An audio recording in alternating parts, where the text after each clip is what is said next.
This game is to practically apply whatever we have learned so far and what we are going to learn in the remaining sessions.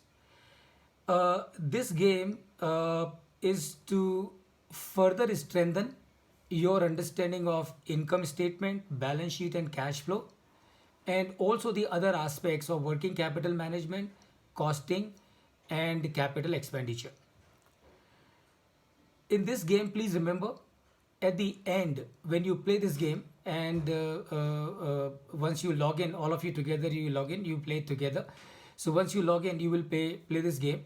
Ultimately, your end objective is to generate maximum cash. And please remember, you will be able to validate your game every time. So you will have 4 sessions all put together. So at the end of every session, you will have to validate your session, and that time you should have the cash as positive. If cash is not positive, you will not be able to move forward. All of you have been divided into different teams: red, blue, green, yellow, purple. Since we are only 16 as of now, so we may not be six. How many groups have we created, Jen?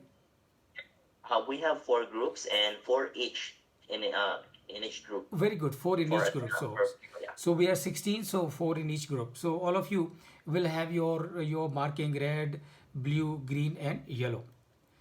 Now, what you have to do in this game, you have to perform against 6 criteria. And what those criteria is: number one, you need to focus on sales revenue, you need to focus on EBIT, earning before interest and tax, current operating income, COI. You will need to focus on retained profit. That means how much profit you are able to retain in the business, how much profit you are able to maximize and retain them in the business. The fourth thing is return on capital employed. So that return on capital employed is the fourth thing. Fifth is employee morale, and sixth is share price. Now please remember, friends, this game that you are going to play has got many features inbuilt, and that I'm going to share with you. So whatever action that you take, the game internally with his configuration will respond to your decision and reflect in the outcome, which are going to be showing in terms of sales and EBIT, retained earnings, share price, employee morale, and return on capital employed. So whatever decision that you take collectively, the reflection will happen. Your performance will get impacted on these 6 parameters as you start playing the game. Now, what are the rules of the game? The rules of the game is: number one, the potential size of each market. So there are two markets. There's a market A and there is a market B. So remember, the potential size of each market depends on these things. So what these things are: number one, the natural great growth rate expected. And what I'm sharing it with you, friends, you have to make a mental note of it, and you have to make use of this understanding when you're playing this game. So number one, there are two products. One is product A, and second, there are two markets: market A and market B. Market A, remember, is growing yearly at the rate of 10%, and market B, remember, is growing at the rate of 5%. And that is what you need to remember. So that is one factor that is contributing to the size of the market. The second is the economy, and third is the prices offered. So obviously, if you're offering low price, the market will become so much big for you. But remember, you simply cannot offer low price, because you also have to take into account your profitability. But the market size will change depending on the price that you charge. Number three is administrative and selling expenses. So if you incur more administrative and selling expenses, the market size will become so much big for you. But again, remember, if you are incurring expense on administration and selling expenses, it is eroding your profitability. That also you have to keep in your mind somewhere. So the game, the internal mechanics of the game will automatically calculate, whatever decision that you take. The factor number 5 is the research and development expenses. So of course, when you incur expenses on research and development, it is going to improve the product quality. It is going to make many improvement, which is going to help you increase the potential size of your market. But again, remember, any expense that you incur on research and development, it is going to erode your profitability. So what you have to do when you are playing this game as a team of 4 each, you will have to think and see as to how to have a good trade-off between the cost that you are incurring and the benefit that you are earning out of it. And finally, of course, the quantities that are available. So more the quantity which you make available, bigger is going to be size of your market. So that is number one. Number two, customer profile. So please understand, the customer profile is, these are the key drivers. So what I am discussing with you are the key drivers. So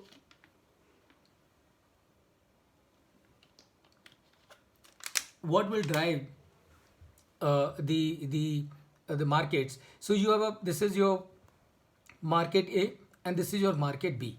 So the driver is price. So if you play with the price, it will have a very high impact on market A, but in changes in the price will have a low impact on market B. So that means if you think that by reducing the selling price you will be able to increase your market of B, it's not going to happen, because market B is not that sensitive to the changes in the price as the market A is. Administrative and selling expenses. If you incur more administrative and selling expenses, what is going to happen is, on market A it will have a medium impact, but on market B it will have a high impact. It will have a high impact. So more the administrative and selling expenses that you incur, the market A will react more positively and market A will react moderately positively. Likewise, in case if you spend expenses on research and development, market A will respond higher and market B is going to respond medium. If you improve the time delivery of your product, timely delivery of your product, your market A will respond very positively, very highly, and time delivery, improvement in the time delivery is not going to have much impact on the market B. Likewise, if you increase the payment terms, so that means if you increase the payment terms, if you start asking longer credit period from your supplier, so your supplier will be charging you a high price for the product. But in case of market B, it will not have so much of an impact. And that is the second thing that you have to bear in your mind. Now, decisions at the business unit and CEO level. Now, this is something which is more from the theoretical perspective, because all of you are going to together act as CEO. All of you are going to act together as also the business units. So this is just to mention that the decisions relating to HR, quality and financing are taken by the CEO, and decision relating to the production, pricing, administrative and selling, research and development and facility investment are taken by the unit heads. So that's number 4. Number 5, what is your mission? What is that you have to work? So please remember those 5 criteria on which your performance is going to be evaluated. But what is that you have to focus on? You have to focus on improving the value proposition. And how can you improve the value proposition? You can improve the value proposition by increasing the selling price, payment terms, selling and administration, and L&D. Second thing what you need to do is value delivery. And how can you improve the value delivery? Remember, when you improve the value proposition, when you improve the value delivery, when you improve the value capture, now this will, because of the mechanism of the game internally, this will automatically reflect in your performance on those 6 parameters that I mentioned to you in the beginning of this session. So then this is how you will improve the value delivery: by production, facility investment, R&D, HR and quality. And finally, the third is value capture by profitability, use of funds and share price. And that is the 5th thing that you have to bear in mind.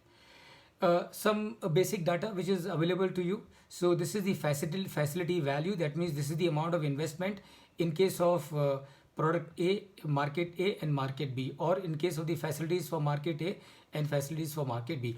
And please remember, all the four groups, all of you, all these informations that I'm sharing are exactly the same for all of you, are exactly the same for all of you.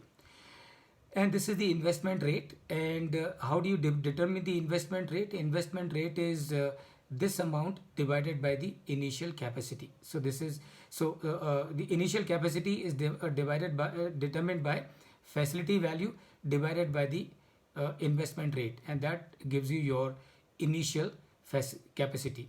And this is your usable capacity. So even if your initial capacity is so much, but what you can use is only 58 and 61, and plus you will have the depreciation will keep on happening 6% every year. That is what you have to remember. Right, then there are certain production cost drivers. So what are the production cost drivers in case of market A and in case of market B? Economies of scale will have a high impact on A. So if you more you produce, it will have a positive impact on market A, and it will have a low impact on market B. Learning curve is more applicable in case of market A and less applicable in case of market B. And I'm sure all of you know learning curve. So learning curve is, as you keep on learning, your efforts and your time and efforts keep on reducing, and that is what is your learning curve. Supplier credit. So supplier credit is in case if you ask for longer credit period, then in both the cases suppliers are going to charge you a higher price, because they are going to give you longer credit period. They will charge you higher price. Likewise, R&D is your driver. So more you spend on R&D, more positive impact it will have in case of market A and market B equally. So that's your point number 6. Now you have to be aware of certain things. Capacity decrease. So your capacity can decrease limited to depreciation per period, that is 6%, as we saw it earlier. Capacity increase. You want to increase the capacity. You can increase the capacity based on the money that you spend, and I'm sure you will remember. So if you want to increase capacity of market A, you will have to spend $25 per unit. You want to increase capacity of market B, you will have to incur an expenditure of $100 per unit. So this is, in case if you feel that there is a good market for you and your capacity you are running short, and therefore you will like to increase the capacity, you can increase the capacity by incurring those expenditure. So increase in the capacity directly depends on the investment rate in your plant, and that I have told you. In case of A it is $25, in case of B it is $100. And any new capacity ordered available for production one period later. So something that you spend now, suppose you increase the capacity now, then the benefit of this increase in the capacity will be available to you in the next year. Then you have to be beware of the following: failure to fulfill order. So if you fail to fulfill order, it is going to have a negative impact with each product. So if you fail to deliver the product, it will result in a negative impact on the marketing expenses during the next period. So if you fail to deliver a product, you will have to spend more money in the next period, and that is what you have to remember. There is no backlog. So it's not that there are certain orders that you have of this year which you can carry forward to the next year. That is not possible. Any backlog will become zero at the beginning of the next year. So orders will have to be worked out afresh. Just to let you know the impact of the research and development, as we discussed earlier, anything that you spend on the R&D, it will have an immediate impact, and it will also have a cumulative impact. So if you spend something on R&D, the game configuration will automatically start giving you the benefit in that year, and it will also give you the benefit of those R&D expenses in the next year as well. In case of the money that you spend on HR resources and quality, so HR quality would refer people and tools, and it would improve the marketing, research and development, and production. Money spent in HR and quality takes one period to be effective. So like in case of capacity, if you spend the money now, you get the benefit from next year. Same is the case in case of human resource and quality. Money that you spend in the current year, the benefit will accrue to you in the next period. And what you have to work on, you have to work on number one, try to maximize your usable capacity. Number two, minimize your inventory. And number three, reduce your field failure rate. So that means if you have accepted the order, make sure that you do not have to fail to deliver it. And that is what you have to do as far as the quality on production is concerned. These are the funds available to every one of you in the beginning. So all of you will have $11,000 on account of share capital minus 4,365 as retained earnings. That means what? That means the business that you have got in your hand is already negative by $4,365, and that is what you have. You have long-term debt of 4,050 and you have a short-term debt of $450 already with you. In case you want to use more money, you can use your money, and so you can use money from banks for buying the long term debt. So you can borrow for long term, and remember, the debt is going to be in the rate of interest of debt is going to be based on the debt equity ratio. So if your debt equity ratio is less than 40%, your interest rate will be 2%. If your debt equity ratio keep on increasing, your rate of interest also will keep on increasing, and that is what you have to remember. So if your debt equity ratio is let's say above 80%, then you will pay 8% of the loan that you take. That is what you need to remember. Short term debt is also available from the bank, and maximum allowed is 25% of your previous net sales. So whatever is your net sales of the last year, 20% of that maximum you can take as short term loan. This cash is available immediately, so you borrow now, you get that cash in your hand, and the rate of interest is 12% on this short term debt. You can also have the funds available through the supplier's credit, which means by buying the goods on credit. So maximum allowed is 90 days. That means maximum credit that you can avail from your suppliers is of 90 days. Credit over one period, and cost increases in the variable cost by number of days. Number of days of credit requested by 600. So which means if you are taking a credit of 30 days from your supplier, so 30 days divided by 600, your variable cost will increase automatically by 5%. If you take a credit of 60 days and 60 divided by 600, your variable cost will increase by 10% automatically. This is a part of the system. So the game has been built so as to have all these calculations done internally. And remember, so you have to ensure that you have the cash positive.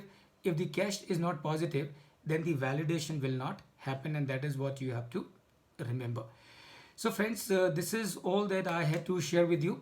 Now what you can do is I will hand it over to Jan now, and Jan, you can please explain to them the further process. Now it is just give me a second please. It is already 11:39, and I think you need little more time. So we are going to increase the time from now till 12 o'clock. So till 12 o'clock you will play this game, and come back at 12 o'clock, from where we will continue with our remaining session. Over to you, Jen. All right. So basically, I prepare the rooms now, and but before that, Pramod, we have a message here in chat from Santosh, asking if we can take a break before going to the simulation. Yes, of course we can take a quick break of what I would suggest, Santosh. We will make the breakout groups now, and then you can enjoy your break during the breakout discussion, and so that we are able to have more time available for our discussions. Does it make sense to you, Santosh? but I did not get you. Yeah. So what I'm suggesting is, if we take a break now, we will again need to relink. So instead of relinking, what we will do, Jan will make the breakout groups and explain to you the remaining things. And once you are in the breakout groups, you can enjoy your break as per your convenience. But remember, 12 o'clock is the time by which we have to come back to the main board and start our further session.